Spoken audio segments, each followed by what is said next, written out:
So a lot of things went into the decision for me to just press record right now on Audacity. I'm very bored. I'm very tired. I'm an insomniac, so I can't fall asleep. It's fucking snowing outside for some reason. I don't really know why. For context to that, I live in Texas, so the fact that it's snowing right now is pretty fucking asinine. But you know, it is what it is, and it be what it be, I guess. So, if you're listening to this, I would assume that you know who I am already, but in the off chance that anybody's listening to this with me being a stranger, I'll just go ahead and make some type of a formal introduction. So, my name is Carlos slash artisan, or at least that's how it's formatted on my social media accounts.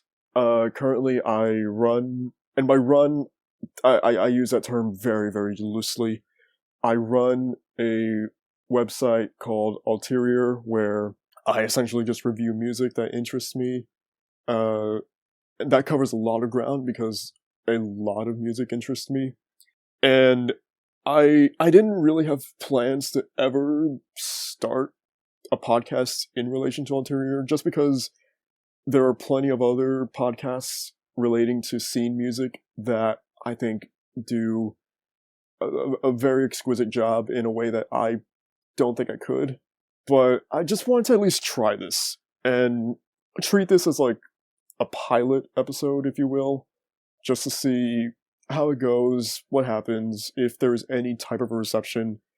And, you know, if this ends up going well, then maybe I'll do more in the future. If not, then this will be the only time I ever speak of podcasting in any manner. So now that I've pretty much gotten that out of the way, what I'm going to be talking about today are my top 10 artists of January 2021.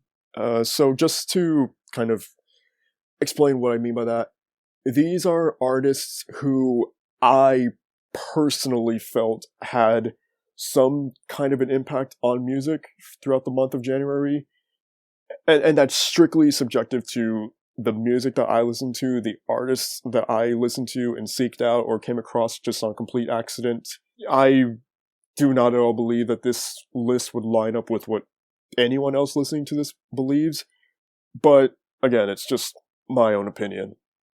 And the criteria that went into me making this list, obviously, well, not obviously, actually. I was gonna say, obviously, you had to have new music out, but there are two bands on this list that didn't have new music, and they're on here because of accomplishments outside of releasing music. And so that's one of the things that makes it possible to get on this list. If you do something, whether you actually release music or not, just did something that grabbed my attention in January. So I'm going to list two runner-ups and then go in descending order from 10 to 1. And for the runner-ups, I'll just very, very briefly speak of them.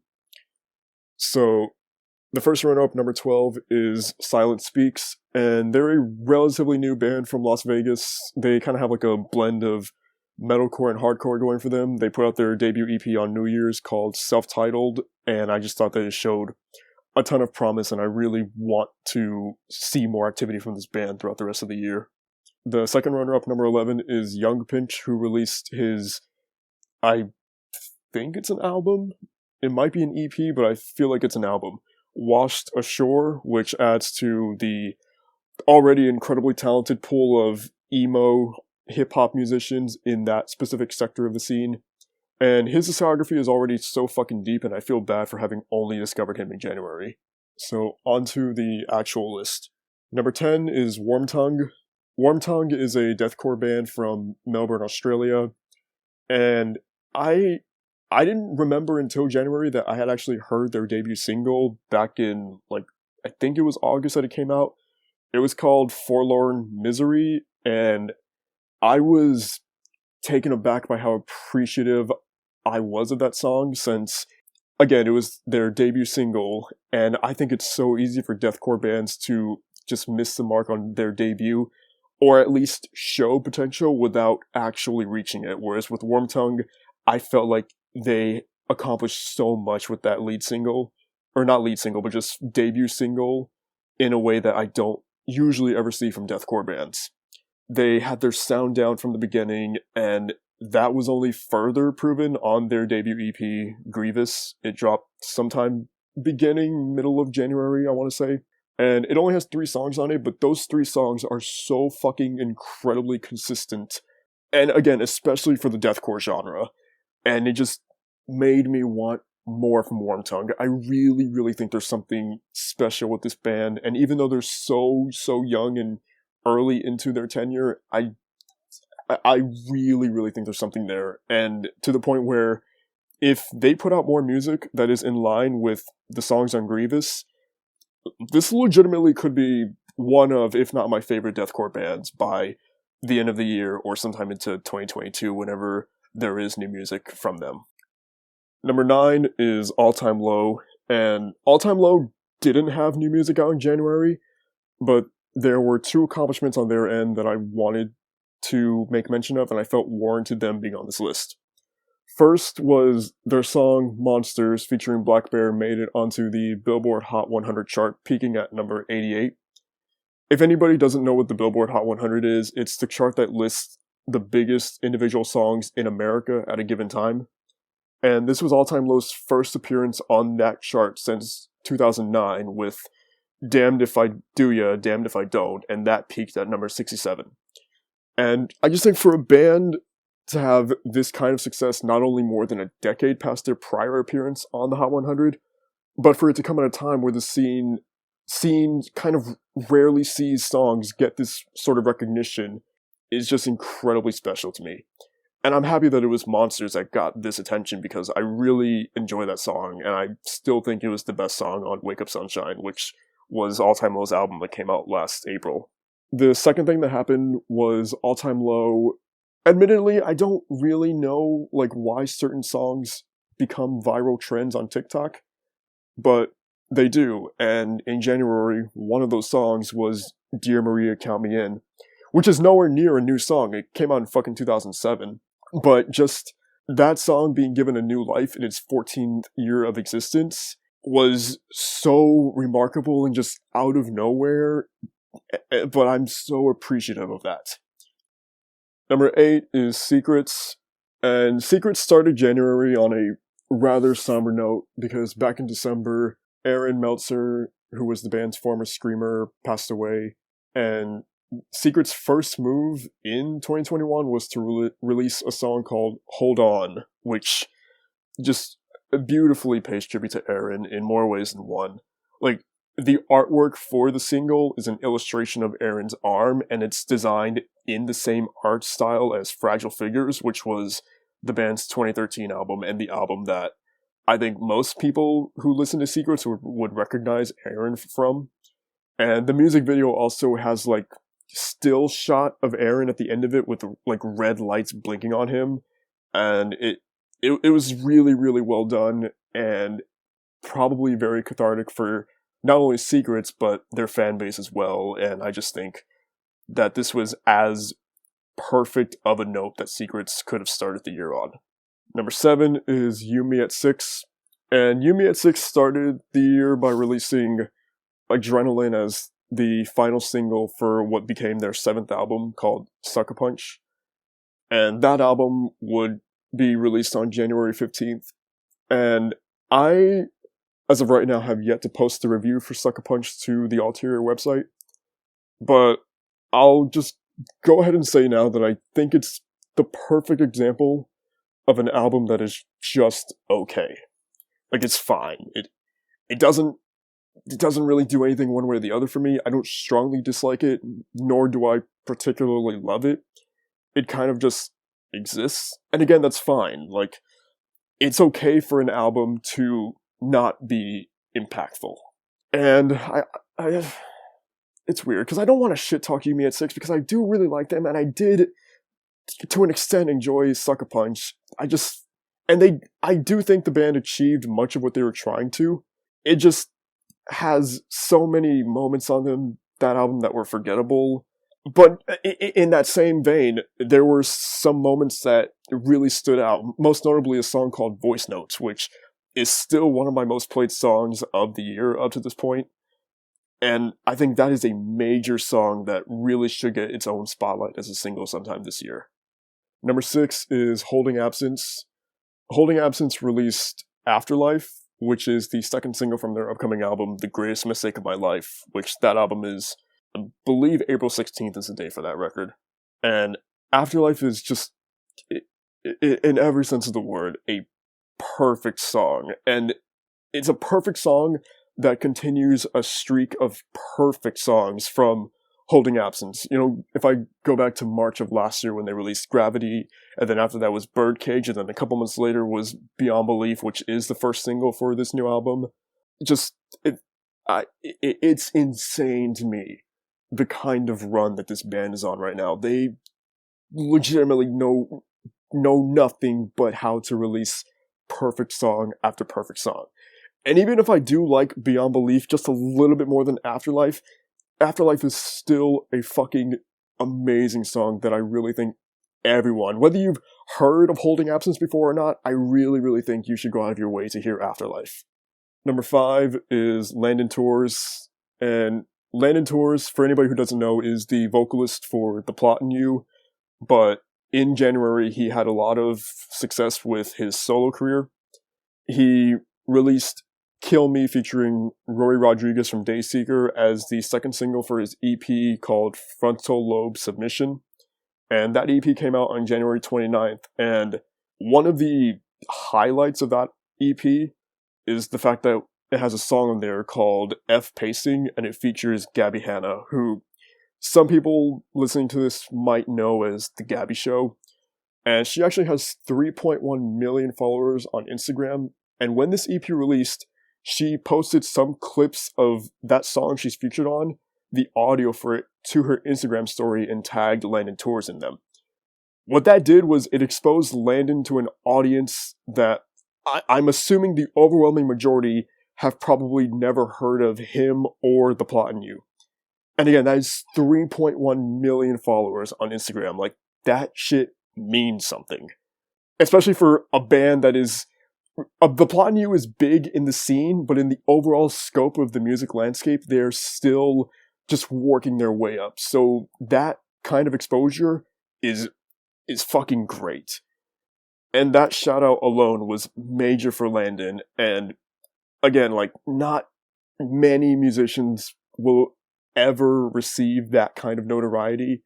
And I really, really hope it paid off. I don't have statistics. I don't know how many people who looked at Gabby's Instagram stories bothered to check out the EP, but I would hope it had an impact on this EP's performance in streaming numbers. Number 4 is Bring Me the Horizon, and a lot like All Time Low from earlier, Bring Me the Horizon did not have new music out in January, but they had some accomplishments that I felt needed to be mentioned. The first, and like I said earlier about Dear Maria Count Me In being a TikTok trend, Bring Me the Horizon also became a TikTok trend for whatever reason.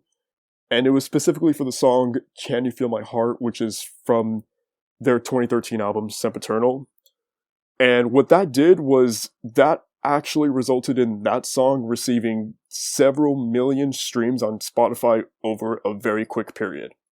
Like, I remember hearing about that trend when it really started to take off, and so I checked Bring Me the Horizon's Spotify page, and Can You Feel My Heart had, at the time, around 151 million streams. It now has 173 million. And I know that number is just going to go up, and it's fucking insane. It really, really stresses the impact that a TikTok trend can have on songs, whether they're old songs or new songs. Because again, Dear Maria Count Me In came out in 2007. Can You Feel My Heart came out in 2013. It is now 2021, and these songs are having new life breathed into them because of the success of TikTok. And, you know, it's like, who's to say this doesn't happen again this year when someone just stumbles upon a song from, like, I don't know, the Mayday Parade or The Story So Far or whoever else. TikTok is such a powerful tool that can work a lot of magic in the scene this year. And the other thing Bring Me the Horizon did in January was they put out the physical releases of Post-Human Survival Horror, which came out digitally last October. And that EP again, it's an EP, became the #1 album in the UK, and that makes it the band's second #1 album after Amo from 2019, which, by the way, is my favorite record of all time, just putting that out there. Number 3 is Gucci High Waters. So Gucci High Waters released his second album. It's called Joke's on You, back on January 22nd through Epitaph Records. And I know maybe some people wouldn't associate Epitaph with hip-hop, but to their credit, I feel like Epitaph are very much so tapped into what's going on with the scene and what's trending in it. And I just feel like Gucci High Waters is the perfect face for that specific sector of Epitaph. And it helps that the album itself was just fucking incredible. Like, I really, really enjoy that record. It's cool to see Gucci High Waters put out a project like Joke's on You, and my hope with that is that we can progress to a point where hip-hop is fully and thoroughly recognized as being part of the scene. Like with some hip-hop artists of the past, like Lil Peep and Juice WRLD, I've rest in peace to both of them, by the way. I feel like even though their songs were very much so emo and had a lot in common with the artists that most people would associate with emo, I feel like they still weren't being given fair shots at being considered emo or scene. And I just hope that the people who believe that hip-hop can't be emo or scene, alongside metalcore and post-hardcore bands, can have their minds altered. And I think something like Joke's on You by Gucci High Waters, and Gucci High Waters just as an overall artist, can have the ability to do just that. Number 2, Of Mice and Men. So, Of Mice and Men, at this point in 2021, are already vastly different than they have been in years. First off, they are no longer on Rise Records, which came as a huge surprise to me because that's the label they had been signed to since their debut album in 2010. And the band is now on Sharptone Records, and on January 13th, they released Obsolete, which is the first single from their upcoming EP called Timeless. And just to be completely frank, Obsolete fucking knocked me on my ass in a way that no Of Mice and Men song has in a really long time. Like, I think Broken Generation was the last song from them that I felt so strongly in favor of, and that's already been like 6 years at this point. Obsolete felt like I was hearing a band as rejuvenated as they possibly could be. And, you know, it's not like I didn't like the last few Of Mice and Men albums. I just felt like they weren't up to the standards that I held some of their records, like The Flood and Restoring Force to. And, you know, with that being said, Obsolete, it is up there with my favorite songs from those albums, and it's just... the second that chorus hit, the first chorus, I knew it was special. I knew I was hearing something that, you know, I cherished, because I love Of Mice and Men. They are such an important band to my fandom of music, and it feels ridiculously good to be able to say that they could potentially become one of my favorite bands yet again. So before I go to number 1, I'm just going to recap the list up to this point. The runner-ups were Silent Speaks and Young Pinch. Number 10, Warm Tongue. Number 9, All Time Low. Number 8, Secrets. Number 7, Yumi at 6. Number 6, Holding Absence. Number 5, Landon Tours. Number 4, Bring Me the Horizon. Number 3, Gucci High Waters. Number 2, Of Mice and Men. And Alteriior's overall number 1 artist of January 2021, Maggie Lindemann. So, January was a fucking huge month for Maggie Lindemann. The, first thing that I want to make mention of was that she had a role in Downfall's High, which is Machine Gun Kelly's, musical that you can watch on YouTube right now. I haven't seen it yet, so I can't really comment on the quality of it, but that's not the point. The point is that Maggie was showcased in that musical. And then, around the same time, she released her debut EP, Paranoia. And it's kind of insane to think of that as her debut EP, because Maggie already has an audience. She has over 6 million monthly listeners on Spotify, and her discography of singles on there goes back to, 2015.